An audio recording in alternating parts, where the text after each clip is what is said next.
ఎవరు ముఖ్యమంత్రి అయినా సరే తొలి సంతకం నిజంగా అది చాలా ఇంపార్టెంట్ అండి. అదో కీ రోల్ ప్లే చేస్తుంది. ముఖ్యమంత్రి అయిన తర్వాత ముఖ్యమంత్రి అయిన వెంటనే ప్రమాణ స్వీకారం, ఆ ప్రమాణ స్వీకారంలోనే తొలి సంతకం చేస్తారు ఏ ముఖ్యమంత్రి అయినా కానీ. ఆ తొలి సంతకానికి చాలా ప్రాధాన్యత ఉంటుంది వాస్తవంగా మాట్లాడాలంటే. మరి ఇక్కడ డిఎంకే ఎవరైతే టీవీకే విజయ్ ఎవరైతే ఉన్నారో ఆయన ప్రమాణ స్వీకారం అయిన వెంటనే తొలి సంతకం అయితే చేశాడు ఆయన. విజయ్ గారు తొలి సంతకం చేశాడు ఆయన. తొలి సంతకం చేసింది దేని మీద అంటే కనుక ఏదైతే హౌసింగ్ కరెంట్ ఉంటుందో, ఇళ్లకు సంబంధించిన విద్యుత్ ఉంటుందో దాన్ని 200 యూనిట్ల వరకు ఉచితంగా వాడుకోవచ్చు. 200 యూనిట్లు ప్రతి హౌస్కి సంబంధించి ఒక ఇంటికి వచ్చి 200 యూనిట్లు వరకు ఫ్రీగా వాడుకోవచ్చు. 200 యూనిట్లు లోపు వస్తే కనుక రూపాయి కూడా కరెంట్ బిల్ కట్టవసరం, ఫ్రీనే కరెంట్ బిల్. కాబట్టి అంటే తొలి సంతకం చాలా ప్రాధాన్యత ఉంటుంది. నేను ఎందుకు చెప్తానంటే అలాగే మన ఏపీలో చూసుకుంటే కనుక చాలామంది, తెలంగాణలో చూసుకుంటే కనుక చాలామంది ముఖ్యమంత్రులు మారారు. కొంతమంది ముఖ్యమంత్రులు తొలి సంతకం పెడతారు కానీ, తొలి సంతకం వేస్తారు కానీ ఆ పథకం అమలు కాదు చాలా కాలం వరకు. ఓ సంవత్సరమో 2 సంవత్సరాలు డిలే అవుతుంది. ఇప్పుడు రాజశేఖర రెడ్డి గారు చూసుకుంటే, వైఎస్ రాజశేఖర రెడ్డి గారు చూసుకుంటే రైతులకు ఉచిత విద్యుత్ ఫైల్ పైన సంతకం పెడితే అది ఒక బీభత్సమైనటువంటి ఒక భూమిని క్రియేట్ చేస్తుంది, భూకంపం లాంటి ఒక ఇంపాక్ట్ క్రియేట్ చేస్తుందని చెప్పాలి.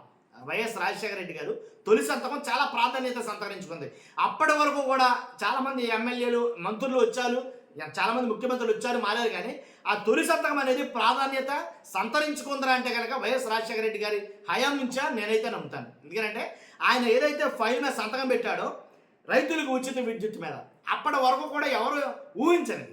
అంతకుముందు విద్యుత్తు అని అంటేనే ఆ కరెంటు పోలు తీగలట కదా, ఆ తీగల మీద బట్టలారేసుకోవాలి అనే పరిస్థితులు ఉన్న పరిస్థితుల నుంచి ఇంకా రైతులు విద్యుత్తు మొత్తం ఫ్రీ అనేది ఎప్పుడైతే ఒక ఫైల్గా సంతకం పెట్టారో దానికి చాలా ఇంపాక్ట్ క్రియేట్ అయింది. తర్వాత ఇప్పుడు చంద్రబాబు నాయుడు గారు, అధికారంలో ఉన్న చంద్రబాబు నాయుడు గారు కూడా తొలి సంతకం చేశారు. దేని మీద చెప్పమంటారా? ఏదైతే చంద్రబాబు నాయుడు గారు తొలి సంతకం చేసిన డిఎస్సి, మెగా డిఎస్సి, నిరుద్యోగులకి మెగా డిఎస్సి ఏదైతే ఉందో ఆ మెగా డిఎస్సి 16,347, అంటే జగన్ గారు దిగిపోయే టైంకి మెగా డిఎస్సి అసలు ఇవ్వాలి. అయితే మొత్తం జాబులు ఎన్ని ఉన్నాయి కూడా అనౌన్స్ చేయడం అయితే జరిగింది. కానీ ఆ మెగా డిఎస్సి మీదే తొలి సంతకం చేశారు చంద్రబాబు నాయుడు గారు. కానీ అనుకోని కారణాల రీత్యా మరి ఎందుకని ఆల్రెడీ కొన్ని అంటే చాలా టైం అయితే కనుక తీసుకోవడం జరిగింది.